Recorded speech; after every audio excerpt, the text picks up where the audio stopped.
Shalom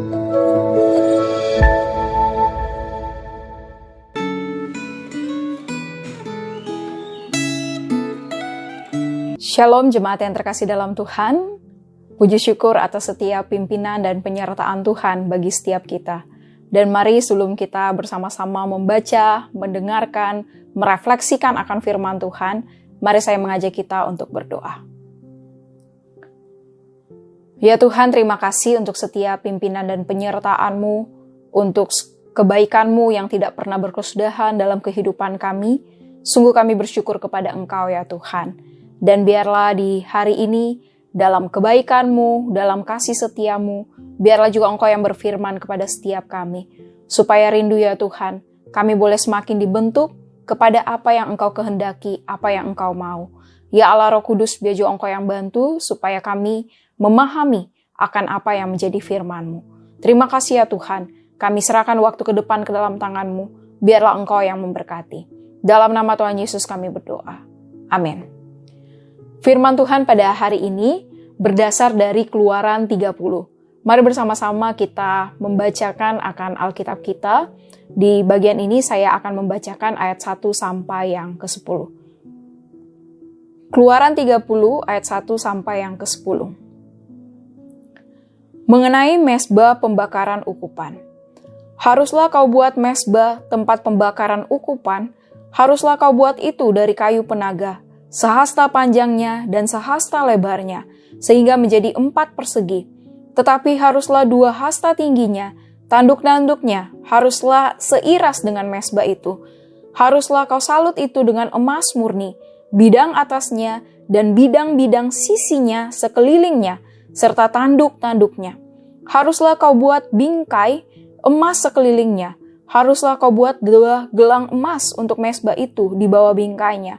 Pada kedua rusuknya haruslah kau buat gelang itu, pada kedua bidang sisinya, dan haruslah gelang itu menjadi tempat memasukkan kayu pengusung, supaya dengan itu mezbah dapat diangkut. Haruslah kau buat kayu pengusung itu dari kayu penaga, dan kau salutlah dengan emas. Haruslah kau taruh tempat pembakaran itu di depan tabir penutup tabut hukum, di depan tutup pendamaian yang di atas loh hukum, di mana aku akan bertemu dengan engkau. Di atasnya haruslah Harun membakar ukupan dari wangi-wangian. Tiap-tiap pagi apabila ia membersihkan lampu-lampu, haruslah ia membakarnya. Juga apabila Harun memasang lampu-lampu itu pada waktu senja, haruslah ia membakarnya sebagai ukupan yang tetap di hadapan Tuhan di antara kamu turun-temurun. Di atas mezbah itu, janganlah kamu persembahkan ukupan yang lain, ataupun korban bakaran, ataupun korban sajian, juga korban curahan, janganlah kamu curahkan di atasnya. Sekali setahun, haruslah Harun mengadakan pendamaian di atas tanduk-tanduknya dengan darah korban penghapus dosa, pembawa pendamaian. Haruslah ia sekali setahun mengadakan pendamaian bagi mezbah itu di antara kamu turun-temurun. Itulah barang maha kudus bagi Tuhan. Jemaat yang terkasih dalam Tuhan, seorang teolog, Don Whitney, berkata, saat teduh dan doa sangat penting bagi orang Kristen dan mereka harus melakukannya setiap hari. Seperti halnya nafas, doa dibutuhkan terus-menerus sepanjang hari oleh kita orang Kristen, kita yang percaya ini. Oleh karena doa dapat membuat kita belajar mengutamakan dan mengandalkan Tuhan dalam setiap waktu ataupun di dalam segala sesuatunya. Demikianlah dari pembacaan firman Tuhan kita pada hari ini. Dalam perjanjian lama, dengan adanya mezbah sebagai tempat pembakaran ukupan, jadi dalam perjanjian lama, mezbah itu ada 2, yaitu mezbah sebagai tempat pembakaran ukupan yang spesifik kita akan bahas pada hari ini, dan juga mezbah sebagai tempat pembakaran korban. Mezbah sebagai tempat pembakaran ukupan, mezbah inilah yang ditetapkan Allah untuk di pagi dan sore melalui para imam, umat dapat memanjatkan akan doa-doa kepadanya. Dan peraturan soal pembuatan mezbah sebagai tempat pembakaran ukupan ini juga diatur sedemikian rupa di dalam bagian ini, agar dengan tujuan supaya umat Allah dapat belajar untuk menaikkan doa dengan benar. Dan peraturan itu sebagai berikut. Yang pertama, hanya para imam yang telah ditabiskan yang diperbolehkan untuk membakar akan ukupan dengan campuran rempah-rempah dengan formula khusus yang menimbulkan akan wangi-wangian. Jadi sudah diatur sedemikian rupa, dan wangi-wangian dari pembakaran itu yang akan menutupi bau darah yang keluar dari mezbah korban bakaran. Wangi-wangian yang harum melambangkan akan doa-doa yang senantiasa dipanjatkan kepada Allah. Baik doa syukur, doa permohonan, doa syafaat, dan wangi-wangian diharapkan dapat menyukakan akan hati Allah. Lalu yang kedua, mezbah sebagai tempat pembakaran ukupan harus dibuat memiliki tanduk-tanduk pada keempat sudutnya sebagai lambang perlindungan dan kekuatan Tuhan. Dan harus terbuat dari kayu penaga yang dilapisi emas, di mana ada 2 gelang yang dilapisi emas, dan disitulah tempat kayu ditaruh di kedua lubang itu untuk mengangkat akan mezbah tempat pembakaran ukupan itu. Dan mezbah yang ketiga harus diletakkan di ruang kudus yang terletak di depan tabir yang memisahkan akan mezbah itu dengan tutup pendamaian, yang dimana itulah perkakas di ruang maha kudus, tempat di mana Allah hadir. Dan yang keempat, mezbah itu juga sebagai tempat pembakaran ukupan juga dapat dinajiskan, yaitu di mana tidak diterima oleh Tuhan jika umat Tuhan membawa akan doa-doa mereka, akan pembakaran ukupan mereka itu bukan untuk kemuliaan Tuhan, ataupun datang dengan cara yang tidak berkenan, dengan hati yang tidak kudus.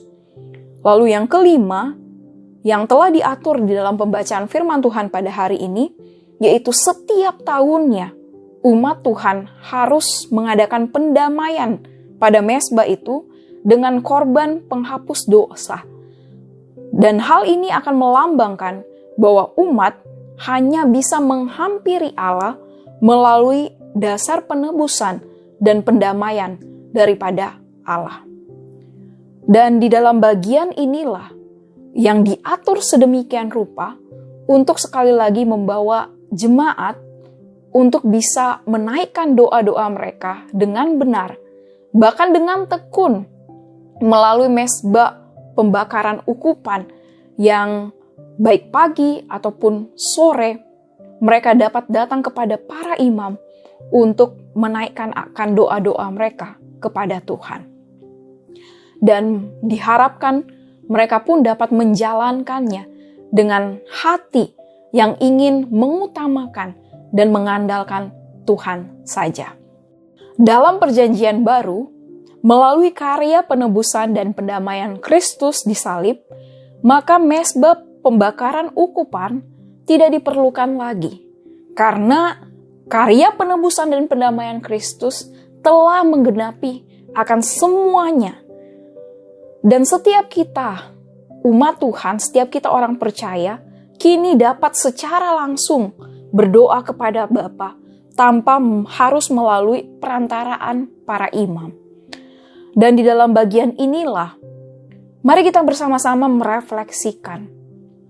Kalau Kristus sudah menebus, sudah mendamaikan kita, dan kita diberikan akses untuk secara langsung, maka mari terlebih daripada umat Tuhan yang ada di dalam konteks perjanjian lama itu, setiap kita yang ada dalam konteks perjanjian baru, kita yang sudah merasakan langsung akan keselamatan yang daripada Kristus, mari kita secara tekun juga dapat datang berdoa kepada Tuhan. Mari dengan cara yang benar kita dapat datang kepadanya, menyediakan akan waktu kita setiap harinya untuk bersekutu dengan Tuhan di dalam bagaimana kita berdoa, menghadap Dia dengan kesungguhan dan kemurnian akan hati kita. Dan mari dengan doa-doa yang kita naikkan setiap harinya kepada Tuhan. Disitulah kita juga belajar untuk mengutamakan apa yang Tuhan mau dalam hidup kita dan mengandalkan Dia saja di dalam kehidupan kekristenan kita untuk kita menyenangkan dan memuliakan nama Tuhan. Biarlah firman Tuhan ini yang juga boleh menjadi berkat bagi setiap kita. Mari bersama-sama kita berdoa. Ya Tuhan, terima kasih untuk firman-Mu yang juga telah diberitakan pada hari ini. Ya Tuhan, tolong kami. Terima kasih untuk setiap karya penebusan, karya pendamaian yang juga Engkau sudah berikan kepada kami, yang mengingatkan kami ya Tuhan, bahwa Engkau telah menggenapi semuanya, sehingga kami boleh ya Tuhan mendapatkan akses secara langsung untuk datang kepada Engkau, berdoa kepada Engkau dengan cara yang benar, dan bahkan bertekun di dalamnya. Karena itu ya Tuhan, biar juga Engkau yang terus bentuk kami di dalam bagaimana kami umat-Mu ini belajar berdoa di hadapan-Mu. Terima kasih ya Tuhan untuk firman-Mu pada hari ini, dan biar juga Engkau yang terus memberkati setiap kami. Dalam nama Tuhan Yesus kami berdoa. Amin.